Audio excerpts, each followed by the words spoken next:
வணக்கம். 18/11/2025 செவ்வாய்க்கிழமை இன்றைய ரிஷப ராசி பலன். ரிஷப ராசியில் பிறந்தவர்களுக்கு சர்வமும் ஜெயமாகும், நினைத்தது நிறைவேறும். அதே நேரம் வண்டி வாகனங்களில் பயணம் செய்பவர்கள் மிகவும் கவனத்தோடும் எச்சரிக்கையோடும் நிதானத்தோடும் இருக்க வேண்டிய நாள். வீண் பயமும் மன சிக்கலும் உருவாகும். அதனால் உயரமான தளங்கள், கரண்டு, நெருப்பு, வேலை செய்பவர்கள், கூர்மையான ஆயுதங்களில் வேலை செய்பவர்கள், பயணத்தின் போது வண்டி வாகனங்களில் கவனக்குறைவாக செல்பவர்கள் அனைவரும் பொறுமை, நிதானம், கவனத்தோடு இருக்க வேண்டும்.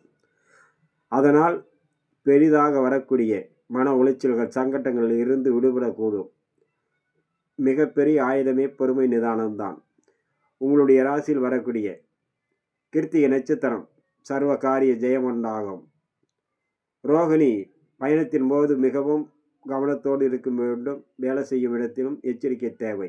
மிருக சீரிசம் சர்வ காரிய ஜெயம், நினைத்தது நிறைவேறக்கூடிய நாளாக இன்றைய நாள் அமையக்கூடும். அடுத்ததாக நாம் காண இருப்பது மிதுன ராசி பலன். மிதுன ராசியில் பிறந்தவர்களுக்கு சர்வமும் ஜெயம், நினைத்தது நிறைவேறும், எண்ணங்கள் ஈடேறும், புதிய முயற்சிகள் கை கொடுக்கும், தொழில் அபிவிருத்தி, நல்லோர்களுடைய ஆதரவும் தெய்வத்தினுடைய அனுகூலமும், உங்களுடைய மூதாதையர்களுடைய பரிபூர்ண அருள் கடாட்சமும் நிறைந்த நாளாக இன்றைய நாள் அமையக்கூடும். மிதுனராசியில் வரக்கூடிய மிருக சீரிச நட்சத்திரம் சர்வ காரிய ஜெயம். திருவாதிரை பொறுமை நிதானமே சர்வ காரியமும் ஜெயமாக்கி கொடுக்கும். புனர்பூசம் நினைத்தது நிறைவேறும், எண்ணங்கள் ஈடேறக்கூடிய நாளாக அமையக்கூடும். அடுத்ததாக நாம் காண இருப்பது கடகராசி பலன். கடகராசியில் பிறந்தவர்களுக்கு சகலமும் கைகூடி வரக்கூடிய நாள்.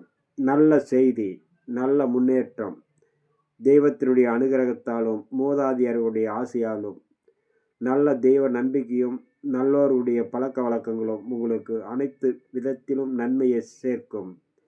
சங்கடங்களில் இருந்து விடுபட்டு சர்வ காரியமும் ஜெயமாகக்கூடிய நாளாக இன்றைய நாள் அமையக்கூடும். கடகராசியில் வரக்கூடிய புனர்பூசம் 4ஆம் பாதம் நினைத்தது நிறைவேறும். பூசம் எண்ணம் ஈடேறக்கூடிய நாள். ஆயில்யம் உடல் சோர்வு, மனச்சோர்வு இருக்கும். உடல் பராமரிப்பில் சற்று கவனம் தேவை. உங்களுடைய அனைத்து காரியங்களும் கைகூடி வர, ஒவ்வொரு நாளும் உங்களுடைய இஷ்ட தெய்வத்தை வழிபட்டு வர சர்வ காரியமும் கைகூடி வரும். உங்களுக்கு எப்பயுமே மூதாதையர்கள், முன்னோர்கள் மேல் அதிகபட்ச பற்றுதல் இருக்கும்.